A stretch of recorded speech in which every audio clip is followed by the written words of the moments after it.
महाराष्ट्र काय कर्नाटक काय सर्वांनी सबस्क्राईब करा खिलार महाराष्ट्राची शान आणि क्लिक करा बेल आयकॉनवर.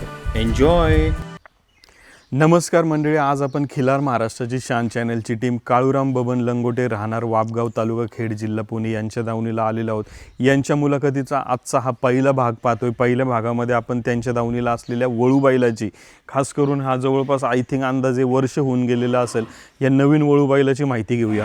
मालक नमस्कार, आम्हाला तुमचं नाव गाव आणि फोन नंबर सांगा. नमस्कार, मी काळूराम बबनराव लंगोटे, मुक्काम पोस्ट वाफगाव, तालुका खेड, जिल्हा पुणे. माझा फोन नंबर आहे 7350 95 29 72. मालक, आता हा नवीन बैल आपण आणला, याची एकदा एक मुलाखत आपण घेतलेली. तर सध्याच्या घडीला बैल किती दाती, किती गाई भरून झाल्यात, काय वेगळेपण आहे सध्या दावणीला या बैलाचं, ती माहिती द्या. आता आपण बैल आणलेला 1 वर्ष पूर्ण झालं. आपण 1 वर्ष झालं आणला, त्यावेळेस बैल आदतमध्ये होता, त्याच्यामुळे लगेच भरावणे योग्य नव्हता. भरावण्यायोग्य नव्हता म्हणजे त्याचं माप वगैरे सगळ्या गोष्टी होत्या, पण वय कवळं होतं, त्याच्यामुळे आपण लगेच चालू केला नाही. दिवाळीनंतर आसपास दिवाळीच्या त्याने दोन दात केले. 2 दात केल्यानंतर एक सिलेक्टेड गाई भरल्या आपण, काही आपल्या घरच्या असतील किंवा खूप जातीवंत गाय, मालकाचा आग्रह आहे खूप, मग अशी एक 8-15 दिवसांनी अशा करून आत्तापर्यंत आपण आपल्या घरच्या पकडून 100 गाई याच्यावर भरल्यात. आता जवळपास 1 महिना 2 महिन्यात याचा रिझल्ट मिळायला सुरुवात होईल. आता आपण जुना आम्ही सर्जा बैल पाहिला आणि हा बैल आता पाहतोय. जुन्या सर्जाकडून आपण किती पैसे घ्यायचे भरायचे आणि ह्याच्याकडून किती घेतोय? जेव्हा शर्यत बंदी होती, आपण शर्यत बंदीचाच सर्जा घेतला आहे. शर्यत बंदी होती तेव्हा 1000 रुपये सर्जावर घेत होतो आपण. शर्यती चालू झाल्या दरम्यानच्या काळातला ओहापो आणि सर्जा हा शर्यतीला छकडी क्षेत्रात टॉपला बैल पळत होता. आपण घेताना पण त्याला मोठ्या किमतीत घेतला होता, त्याच्यामुळे आपण सर्जावर 3000 रुपये घेत होतो. दरम्यानच्या काळात वळूंची संख्या वाढली, सगळ्या गोष्टी संख्या वाढली म्हणून नाही, पण लोकांची मागणी व्हायला लागली की बाबा हे एवढं घेतात, ते तेवढं घेतात. आपण सिलेक्टेडच गाय भरत होतो. आपण सर्जाकडून कधीही 2 गायींपेक्षा जास्त गायी एका दिवसात भरल्या नाही, त्याच्यामुळे तो पण प्रश्न काय कधी आला नाही जास्त. मग आता आपण सर्जाकडून 3000 रुपये घेत होतो. याच्याहून सुरुवातीपासून पण 3000 रुपये घेतो. समजा अडचणीतला एखादा शेतकरी असेल, त्याच्यात फक्त पैसे म्हणजेच सर्व काही असं मानत नाही. कमी असेल तर कमी, किंवा असंही काही गाई मालकांचं झालं आहे, हौसेपोटी एखादा आलाय, त्याची परिस्थिती नाही, जायला पैसे मी इथून दिलेले आहेत त्याला, त्याच्यामुळं पैसे म्हणजेच सर्वस्व. किंवा हा काय आपला मुळापासूनचा व्यवसाय नाही, आपलं शेतीचं उत्पन्न छान आहे, शेतीचं उत्पन्न चांगलं असल्यामुळं आणि आपल्याला हा छंद आहे. आपण छंद जोपासण्यासाठी सर्जा या आपण आपल्यासाठीच घेतला होता आणि हा आप्पा पण आपण आपल्या स्वतःसाठीच घेतलेला आहे. दरम्यानच्या काळात जेवढ्या गायी येतील भरतील ते येतील भरतील, पण आपण काही दुसऱ्यासाठी बैल घेतलेला नाही, त्याच्यामुळं पैशाला फार महत्त्व आहे असंही काय नाही. पण तुम्ही पाहताय याचा सांभाळ करणं म्हणजे साधी गोष्ट नाही. वळू मालक काय असतील त्यांना अंदाज असेल या गोष्टीचा, पण हा इतका गरम आहे, याला एकदाही बादली ठेवून पाणी पाजता येत नाही. आत्ता सुरुवातीच्या काळात जमलं, पण याला विशिष्ट ठिकाणी पाण्याचा स्टॉक दोन्ही बाजूने धरून न्यायचा. तो व्हिडिओत कदाचित आपण तुम्हाला दाखवू. दोन्ही बाजून धरून न्यायचा आणि तिथंच पाण्यावर न्यायचा. ह्यो जोपर्यंत घरी आहे तोपर्यंत त्याच्या चाऱ्या पाण्याच्या व्यवस्थेसाठी टाईट पद्धतीची, टाटम म्हणजे मजबूत पद्धतीची 2 माणसं कायम घरी लागतात. घरची 2 ही माणसं असल्याशिवाय याला आपण सोडत नाही, कारण खूप मोठी रिस्क आहे याच्यावर गाय भरायची. म्हणजे हा सर्जापेक्षा 10 पट गरम रक्ताचा बैल म्हणाल मी. सर्जा तर आपला गरम रक्ताचा आहेच आहे, पण सर्जापेक्षा खूप गरम रक्ताचा वाईट बैल आहे हा, त्याच्यामुळे याला हाताळणं खूप रिस्की कार्यक्रम आहे. त्याच्यामुळे पैसे म्हणजेच काय नाही, आपण याच्यावर तुटक गाई भरतो, दाट गाई भरायच्याच नाही आपल्याला, काही वाद नाही त्याच्यापासून. त्याची प्रकृती शरीरयष्टी सर्जाप्रमाणेच वयाच्या 15व्या वर्षी ही मजबूत राहिली पाहिजे, याची काळजी आपण प्रकर्षाने घेणार आहोत. मालक, आता आम्हाला एक विचारायचं आहे की तुम्ही हा नवीन बैल आणला. आता बरेचसे शेतकरी आहे, काही जण आहे की नवीन वळू बैल आणतात गाईसाठी, मेन नैसर्गिक रेतनासाठी. मग हे करत असताना घरी आणल्यानंतर त्याची वैरण खुराक किंवा ह्या सर्व ज्या गोष्टी असतात, कुठल्या गोष्टी आता एखादं म्हणतात की बाबा त्या मालकाकडून आपण आणला तर तो वैरण खात नाही, खुराक खात नाही किंवा काय, तर ह्या काळामध्ये कसं मॅनेजमेंट होतं? आता वैरण तसं तर आपल्याकडे बाकीची गाड्याची बैल आहेत, लाडक्या पद्धतीनेच आपल्याकडे बैल सांभाळला जातो. त्याच्यामुळं वैरण चांगलीच असते आपल्याकडे 12ही महिने कडबा उपलब्ध असतो, ज्वारीचा कडबा. आपल्याकडं मकेचा हिरवा चारा 12ही महिने जवळजवळ उपलब्ध असतो. खुराक 12 महिन्यात एकही दिवस बंद होत नाही. त्याच्यामुळं वैरण आपल्याकडे भरपूर प्रमाणात असते.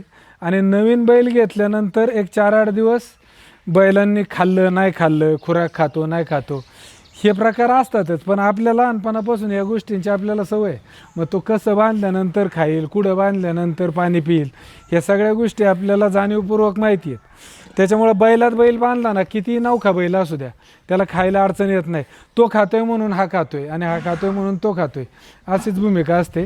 बैलात बैल बांधल्यानंतर ते बैल सांभाळायला अडचण जात नाही. किंवा एखादा मारकाई बैल असला तरी त्या शेजारच्या बैलाच्या आधाराने या बैलाला पकडणं, चालवायला नेलं तरी मग त्याची जावळ जुळ घालून बाहेर नेणं, हे त्या गोष्टींना सोपं जातं. त्याच्यामुळे ती अडचण काय आपल्याला कधी येत नाही आणि आली नाही. आणि आपण शर्यत क्षेत्रातली मंडळी, कितीही गरम बैल असला म्हणजे कोणालाच हँडल होत नाही ना, अशीच बैल आपण इथं फाटणे बघा वापरलेत. त्याच्यामुळं यालाही पण आपण सांभाळणारच आहे. याला काय कितीही गरमपणा त्याने दाखवला तरी तो नॅचरली येईलच. तो मधल्या काळात थोडा आजारी होता, थोडा म्हणजे लंपीच्या काळात 1 महिना गेला आणि त्याला फॉस्फरस वाढलं होतं शरीरात, म्हणूनचा 1 महिना गेला. म्हणजे 12 महिन्यातले 2 महिने त्याच्या आजारपणात गेलेत. अशी ही परिस्थिती होती, वाचल का नाही. पण आपण त्या टायमाला खर्च केला, काळजी घेतली आणि त्याला परत पूर्वपदावर आणलाय. 1 महिना 2 महिन्यात परत नाही ओळखले एवढा ताकद आणि एवढी शरीरयष्टी सगळ्या गोष्टींनी बनवून बैल नक्की येईल. कारण आणि त्याचं रक्तही तेवढं गरम आहे. ही बैल ही वस्तू काय कंटाळा करण्याजोगी नाही. त्याचा शेपाचा गोंडा बघा, त्याचं बेंबट बघा, कांबळ बघा, पाठीचा काना बघा, सगळ्याच गोष्टी करेक्ट कट टू कट आहेत त्याच्यात. आणि मी तुम्हाला पहिल्यांदा घेतला तेव्हा सांगितलं होतं, आम्ही रेसलला पण झुपला होता, पण रेसलला पण खूप गरमपणा त्याचा आणि त्यानंतर लगेच गाई चालू झाल्या. आणि आपण याला खास करून वळू क्षेत्रासाठी म्हणजे गाय भरायलाच वापरणार आहे. त्याच्यामुळे शर्यतीत तो कितीही पळाला तरी आपल्याला ब्रीडिंगला फार महत्त्व आहे. आपल्याकडे स्वतःचे 40 गायी आहेत, तुम्हाला माहिती आहेत. मग आता आपल्याला घरची पैदास जरी टॉपची मिळाली ना तरी त्यासाठी बाद झाली. म्हणजे बाहेरच्या गायी भरल्याच पाहिजेत, कमी आल्या आणि गेल्या त्याच्याशी काय मतलब नाही आपल्याला. आपल्याला घरच्या गायी आणि ब्रीडिंग हेच जास्त महत्त्वाचं आहे. त्याच्यामुळे आपण त्याच्याकडं प्रकर्षाने नीटनेटकं लक्ष देतो आहे, त्याच्या फिटनेसवर म्हणा किंवा त्याच्यावर सगळ्या गोष्टी. तो गरम आहे, मारतोय, ही त्याची एक त्रुटी आहे तशी. पण गरम रक्ताचा बैल तो तेवढा ॲग्रेसिव्ह राहणारच, तेवढा बिथरणारच तो, त्याच्यात काय वाद नाही. त्याच्यामुळं हाय तो सांभाळायचा. त्याला काय आता 2 ती वयात त्याला कपाळा वाट्या आहेत त्याच्या, माणूस जवळ आलं की कपाळावर वाट्या येतात त्याच्या. बादली चिंडूसारखी फेकून देतो पाणी ठेवलं की, म्हणजे खूप गरम आहे तो. मंडळी कुठे जाऊ नका. मुलाखतीच्या पहिल्या टप्प्यामध्ये आपण बरीचशी माहिती या वळू बैलाची पाहिली. या ब्रेक नंतर आपण थोड्याच वेळात वळूच्या पुढच्या शेवटच्या टप्प्यामध्ये काही महत्त्वाची माहिती जाणून घेणार आहोत.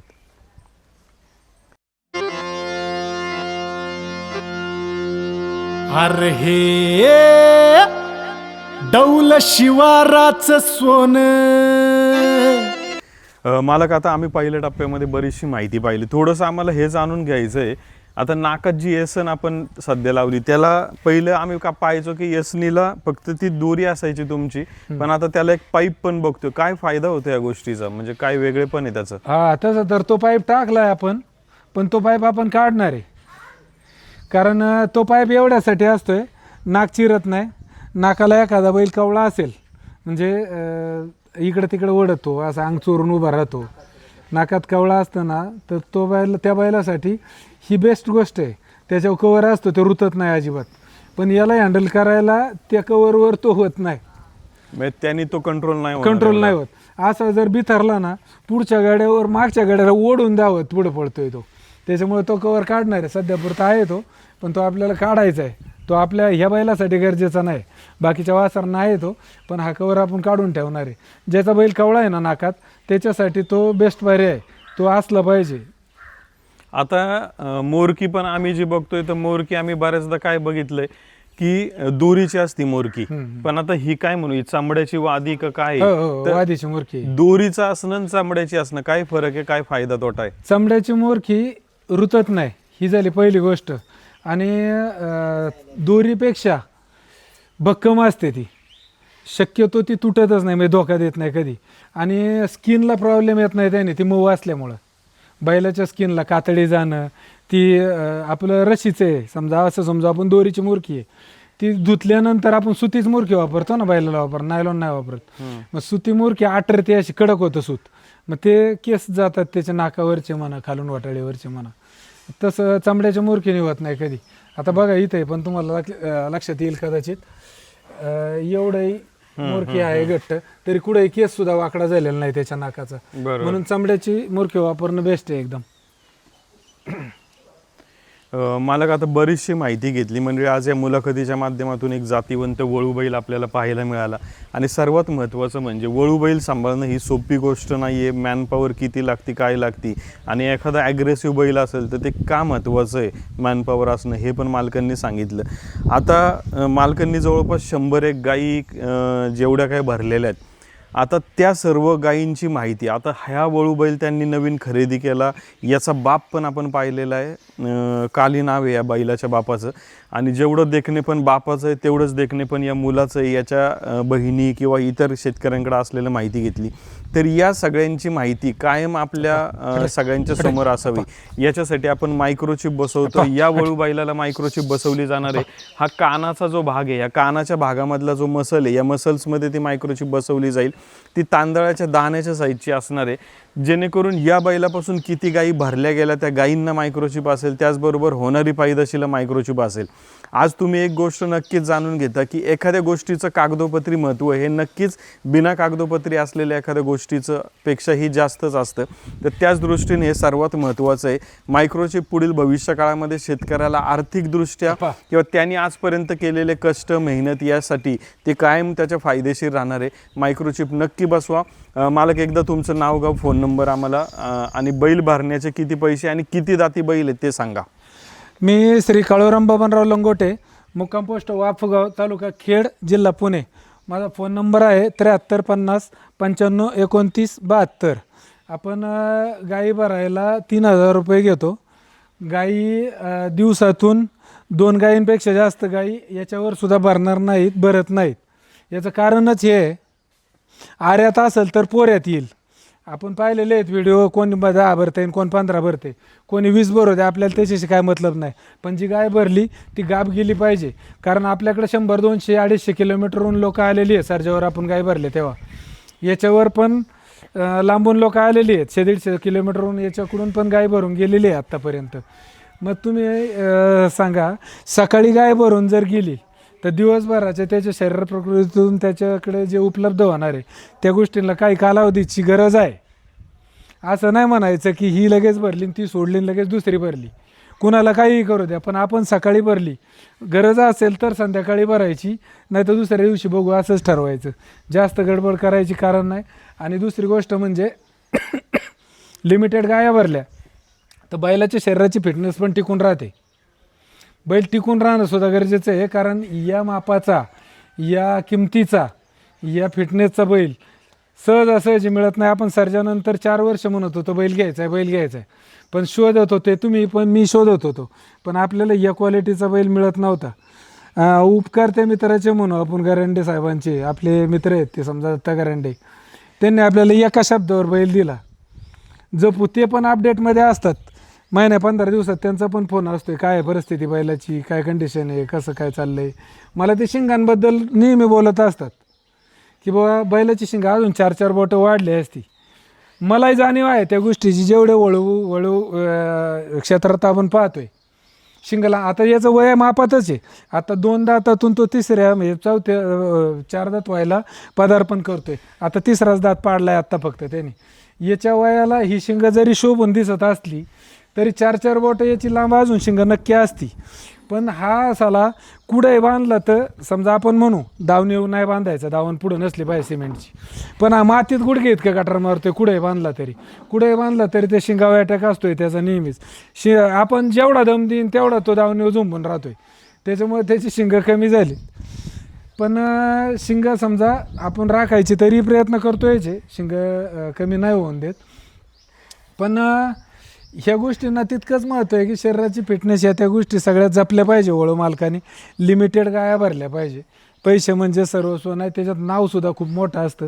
सर्जेच्या एकट्याच्या ओळखीमुळं मला परराज्यातसुद्धा लोक ओळखत आहेत त्याच्या नावाने.